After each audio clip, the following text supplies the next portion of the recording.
Head teachers, deputy head teachers and career masters in various public secondary schools across the country have gathered at the Uganda Manufacturers Association main hall to participate in the Senior 1 selection and placement exercise. Through this exercise, head teachers are given 3 lists, one for the students selected for their schools according to the choices and performance, the selling list and the list for the non-selected students. Nabisunsa Gao's school was given 200 students out of the 1,293 who had given it first choice, and their cutoff points is at 7, a drop from the 6 aggregates they took last year.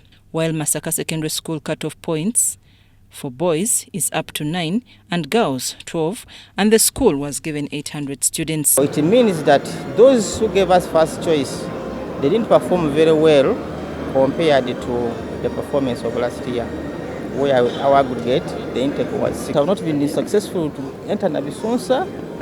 We are sold to other schools, and we are going to write lists, and those members of other schools are going to sign against them, such that they own them, so that they are not left floating. So there is a drastic change. I think this year, the students were able to get quite a number of first grades, and with the element of quality assurance, I think that's why the ministry has been able to reduce a bit by 1 aggregate for the girls to have the 12. The cutoff points for Immaculate Heart Nyachibare in Rukunjiri district remained at 6, although this year they have taken all students who got aggregate 6. Kira College Butiki also has a constant cutoff point at 9 aggregates, and Sacred Heart Secondary School in Gulu's cutoff point is also at 13 as it was last year. Taking all those ones of 6 aggregates, but last year we never took all of them. Some were sold because the passing of that, the quality passing of the other year was better than all this. It's better actually, it's better. That 9 aggregates is high. That simply means that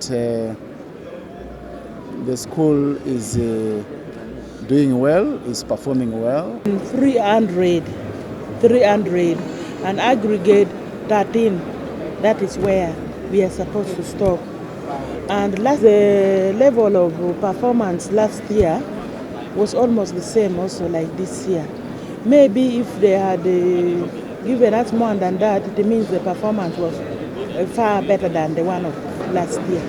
According to the placement committee, 648,662 students are supposed to be placed during this exercise in government schools, government-aided and government-aided non-USE schools. The chairperson placement committee, Dr. Jene Gau, urged head teachers to accommodate students who are on the list of non-selected but meet the grades within their schools. These schools here declare a very small capacity. Somebody tells you I need 100 students. When the returns come back, it is 500 students, it's 400 students. I think it is not fair at all. It distorts our planning because these figures help us even to plan for capitation grants and all other things for those institutions. The Commissioner, Basic and Secondary Education, Ismael Mulindwa, who represented the Permanent Secretary, Ketty Lamaro, urged head teachers to conduct the exercise objectively and fairly, basing on the performance of the students. It is only by carrying out this exercise with integrity that we shall dispel the public's concerns about fairness and merit in our education system. As you know, many out there are complaining. They even don't see the relevance of this exercise because they think we are not fair the way we carry it out. Meanwhile, Ministry of Education and Sports has warned head teachers who are not using the new secondary school curriculum to teach students that they are doing a disservice because examinations in October and November are to be set basing on this curriculum. I'm Navka Farida and Dan Lugemwa in Kampala.